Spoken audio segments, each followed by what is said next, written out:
program sederhana 1 tahun dapat kerja di New Zealand. Apakah bisa? Insya Allah bisa jika teman-teman memang berkomitmen, memang yakin dan tidak putus asa ketika mempersiapkan semuanya sampai kemudian melamar kerja di Selandia Baru lewat email ataupun lewat situs mencari kerja begitu. Saya akan membimbing, saya akan jabarkan realita apa yang sudah pernah saya alami secara pribadi, apa yang kira-kira akan dihadapi teman-teman sampai kemudian teman-teman mematapkan diri untuk melamar kerja insya Allah. Baik, assalamualaikum warahmatullahi wabarakatuh. Saya bin Masud, saya orang Indonesia yang tinggal di Selandia Baru. Nah, pertama adalah mengapa banyak orang gagal berangkat? Mengapa banyak orang yang stuck di Indonesia meskipun lamaran mereka itu sudah puluhan kali atau bahkan ratusan kali dikirimkan, namun tak kunjung mendapatkan panggilan kerja. Nah, yang pertama adalah teman-teman itu tidak punya target yang jelas. Saya itu keterampilannya apa? Saya itu di Selandia Baru mau apa? Seperti di video yang pernah saya unggah sebelumnya, ketika teman-teman hanya sekedar saya ingin petik buah mas, ada nggak lowongan untuk petik buah musiman? Ya memang ada, cuman akan sayang sekali jika teman-teman itu menggantang nasib, menghabiskan berbulan-bulan waktu menunggu panggilan, menunggu lowongan, menunggu ajakan dari seseorang untuk bekerja sebagai petik buah di Selandia Baru. Memang ada teman-teman, cuman bagaimana akses ke sana itu tidak semua orang itu memiliki kesempatan yang sama. Sebagian besar orang Indonesia yang sudah mapan di sini sebagai pemetik buah itu biasanya akan mengajak mereka yang sudah dikenal, saudara mereka, kerabat mereka, teman mereka, ataupun mereka yang aktif PDKT lewat media sosial, kemudian klik, ya udah mas, saya tolong dibagi tahu jika memang ada lowongan nanti akan saya bagi persenan begitu. Mungkin bisa saja seperti itu, namun kan tidak semua orang terpikir seperti itu kan teman-teman. Nah, kemudian apa teman-teman, selain tidak ada motivasi, tidak jelas keinginannya apa, juga minim aksi teman-teman. Mas, bahasa Inggris saya nol. Nah, apa yang bisa saya perbuat dengan itu? Ketika Anda hanya bisa menyampaikan kekurangan Anda, tentu orang lain juga akan bingung. Sebaliknya, ketika teman-teman punya banyak potensi, punya banyak kelebihan, keterampilan, mas, saya bisa welding, saya bisa mengelas, saya bisa menyembelih halal, saya bisa IT. Banyak sekali kemampuan teman-teman yang ditanya pun, wah opsinya banyak ini, coba ke sini mas, coba ke situ mas. Tentu akan seperti itu jawabannya. Nah, teman-teman itu harus pandai-pandai menelaah kemampuan teman-teman itu apa, potensi teman-teman di mana, kecenderungan teman-teman itu menekuni apa. Nah, itu akan mempengaruhi langkah teman-teman ke depan. Nah, kemudian apa teman-teman yang membuat patah arang kita ketika ingin melangkah, ketika ingin melamar kerja, ketika sudah tahu syarat-syaratnya apa, sudah tahu kriteria-kriteria yang harus dipenuhi apa, kita tidak punya tabungan. Nah, itu saya tidak menyalahkan keadaan di negeri kita, memang naik turun ya, tentu mempengaruhi kondisi ekonomi teman-teman pula yang sudah berkeluarga, bekerja pas-pasan gajinya, habis di rumah, habis di dapur, kemudian tidak punya tabungan untuk sekedar menyiapkan sertifikasi, menyiapkan IELTS. Memang itu berat teman-teman ya. Tapi saran saya mulainya dari sekarang, ambil langkah kecil, mulai memikirkan simpanan, pegangan, tabungan untuk melangkah ke Selandia Baru. Entah itu nanti buat ongkos sertifikasi, ongkos tes IELTS begitu, tes kesehatan kan jutaan itu teman-teman. Nah, harus mulai dipikirkan dari sekarang jika memang komitmen 1 tahun dapat panggilan kerja di Selandia Baru. Nah, yang berikutnya apa teman-teman yang menghalangi teman-teman untuk segera lekas melangkah, untuk segera berani mengambil keputusan untuk segera mengirimkan lamaran kerja, adalah karena ketidakpahaman proses visa dan dokumen. Kadang-kadang saya mendapatkan pertanyaan begini di kolom komentar, loh mas, nanti imigrasi gimana, tanya keterampilan kita mas, kalau kita tidak punya sertifikasi misalnya, bagaimana kita meyakinkan imigrasi? Sekali lagi teman-teman, ini yang menjadi masalah di kita ya. Bahkan saya dulu pun seperti itu, bahwa imigrasi itu teman-teman eh, tidak peduli atau tidak ambil bagian dalam urusan keterampilan kita. Yang peduli atau yang bakal menanyakan keterampilan kita, sertifikasi kita di bidang keahlian tertentu itu adalah perusahaan yang akan mempekerjakan kita. Imigrasi itu tugasnya adalah membuka pintu untuk teman-teman masuk ke Selandia Baru ketika teman-teman sudah mendapatkan tawaran kerja. Kalau belum ya imigrasi tidak akan membuka pintu gitu teman-teman. Oke, jadi imigrasi tidak mengurusi keterampilan kerja teman-teman, tidak mengurusi syarat-syarat keterimanya kerja teman-teman. Imigrasi hanya membuka pintu, yaitu berupa visa, memberikan kunci masuk Selandia Baru berupa visa ketika teman-teman sudah dinyatakan diterima kerja, tentu dengan syarat-syarat yang lain, nanti akan saya jelaskan. Nah, pertama, program 1 tahun dapat panggilan kerja di Selandia Baru adalah teman-teman menentukan target kerja. Teman-teman itu ingin berkecimpung di bidang apa, teman-teman itu punya sertifikasi apa, punya modal apa sejauh ini yang kiranya bisa ditawarkan di calon pemberi kerja nanti di Selandia Baru. Nah, tentukan apakah mau di pabrik, pertanian, peternakan, sembelih halal, welding, IT, cleaner, atau kayak tadi petik buah, bisa saja seperti itu. Tentukan dari sekarang. Saya mantap di sini 1 tahun, saya akan mengasah terus, saya akan memperbaiki celah yang masih ada di diri saya ataupun di syarat-syarat saya, sampai kemudian saya mantap akan melangkah ke Selandia Baru menggunakan skill ini tuh.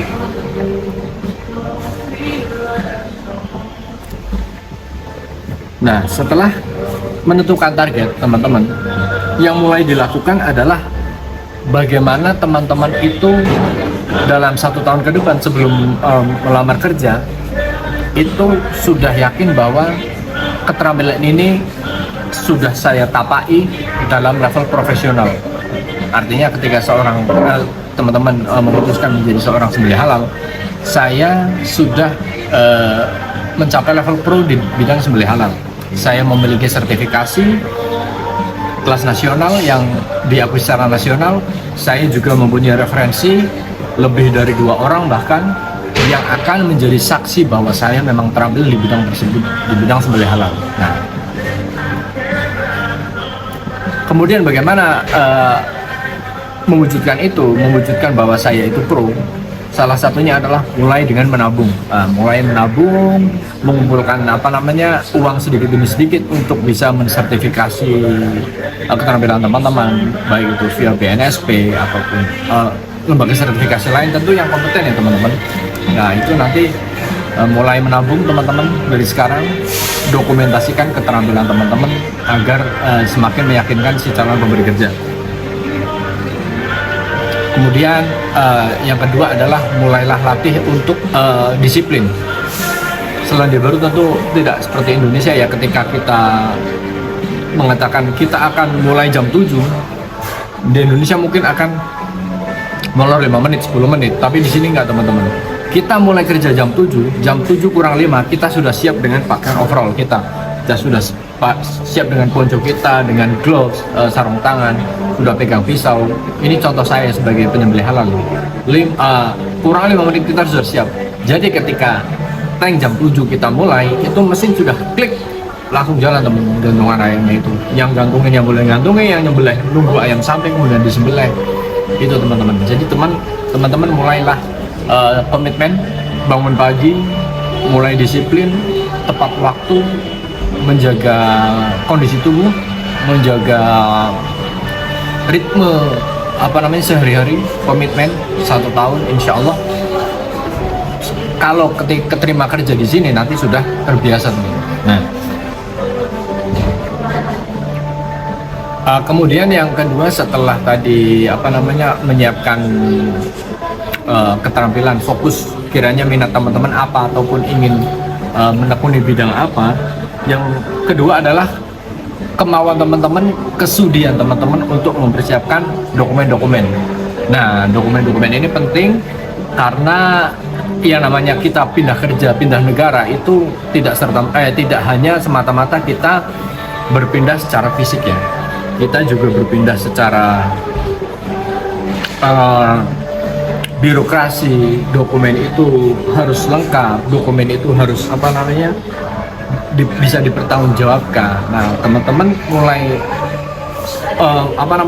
menyiapkan itu, paspor, KTP, kemudian CV dalam bahasa Inggris. Tentu teman-teman harus ya, karena komitmen kita untuk bekerja di Selandia Baru itu harus ditujukan dengan penjabaran yang clear, teman-teman. Dan karena New Zealand bahasa Inggris, jadi CV kita harus dalam bahasa Inggris. Kemudian SKCK-nya itu level Polri, teman-teman, Mabes Polri, bukan Polda lagi ya, teman-teman. Sertifikat, kemudian SIM internasional jika ada, teman-teman. Sejauh ini saya pakai SIM Indonesia di sini, namun teman-teman yang memilih untuk pakai SIM internasional itu lebih baik. Kemudian ketika semua dokumen itu sudah siap, teman-teman, scan, simpan di dalam Google Drive, biar sewaktu-waktu itu ada misalnya teman-teman ditimpa musibah atau kemudian hilang, itu masih ada soft copy-nya. Nah, setelah proses itu dokumentasi selesai, teman-teman tentu ingin lebih profesional lagi ketika nanti berhadapan dengan si calon pekerja. Nah, mulailah untuk membuat akun email khusus yang isinya itu nanti akan berupa kirim-kiriman email begitu dengan si calon pekerja khusus untuk melamar kerja ini. Kemudian teman-teman juga mulai membuat akun LinkedIn. Nanti orang-orang yang berkaitan di dalam industri yang ingin teman-teman tekuni itu mulai diikuti. Kita lihat dinamika yang mereka jalani itu hari-harinya seperti apa, biar teman-teman tahu, oh, industri yang ingin saya tekuni itu seperti ini, begitu. Nah, kemudian setelah menentukan keterampilan kita apa, kemudian setelah menyiapkan dokumentasi itu dalam dokumen-dokumen itu sudah terdokumentasi dengan baik, kemudian teman-teman mulailah untuk berpikir bagaimana bahasa Inggris saya itu terakselerasi dalam waktu 1 tahun ini. Nah, yang punya modal jago bercakap-cakap dalam bahasa Inggris, conversational, percakapan itu alhamdulillah. Namun yang belum, teman-teman mulailah berpikir ketika sewaktu-waktu teman-teman mendapatkan panggilan kerja ataupun tawaran kerja yang mengharuskan teman-teman melakukan interview video call,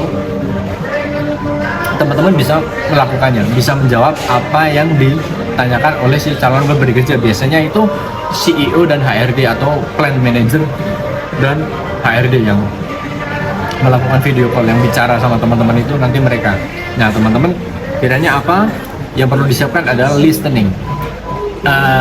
Mulailah mengidentifikasi artikulasi, mengidentifikasi kata-kata, mengidentifikasi tulisan, perbedaan antara tulisan dengan apa yang diucapkan, karena bahasa Inggris itu memang apa yang tertulis biasanya itu sama yang disampaikan beda, apalagi aksen bahasa Inggris orang New Zealand itu sedikit berbeda, teman-teman. Mulailah buka-buka YouTube orang New Zealand itu bahasa Inggrisnya seperti apa, agar ketika nanti wawancara itu teman-teman bisa menjawab dengan baik. Kemudian mulai menyiapkan itu vocabulary, kumpulan kosakata yang biasanya itu dipercakapkan di dalam industri yang ingin teman-teman tekuni.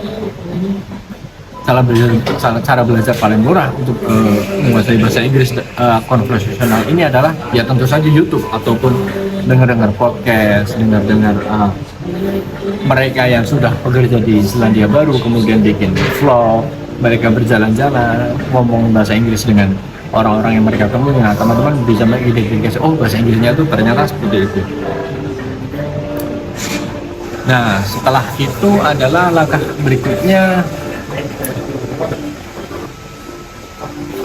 mulai mencari pekerjaan yang teman-teman ingin tekuni. mulai buka sick.co.nz, mulai buka Trade.me. Kalau Trade.me itu sepertinya mustahil ketika teman-teman masih punya belum punya nomor New Zealand, karena kalau mau bikin akun Trade.me harus punya nomor New Zealandnya teman-teman. Jadi paling cepat itu paling mungkin itu ya via sick.co.nz, mulai searching di situ apa yang teman-teman kiranya minati, kemudian mulai gabung dengan grup orang Indonesia di New Zealand di Facebook. Itu kan biasanya mereka sharing soal lowongan kerja, peluang-peluang. Karena apa teman-teman, saya menekankan untuk mulai bergabung dengan grup orang Indonesia. Ketika teman-teman mendapatkan tawaran kerja dan insya Allah lolos sampai kemudian tiba di Selandia Baru, kan teman-teman mustahil untuk melakukannya sendirian. Kecuali teman-teman sudah mantap, saya punya YouTube, saya punya Google yang bisa saya andalkan untuk mencari informasi, apa yang perlu saya siapkan, apa yang bisa saya lakukan sampai kemudian saya tiba di New Zealand.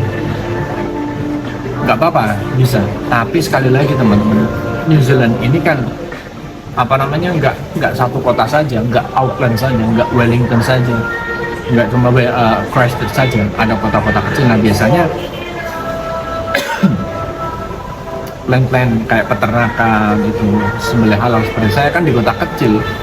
Nah itu teman-teman perlu punya koneksi, perlu punya kenalan yang akan membantu teman-teman beradaptasi, mulai dari turun dari bandara, dia bisa menjemput, mencarikan kos, mengantar.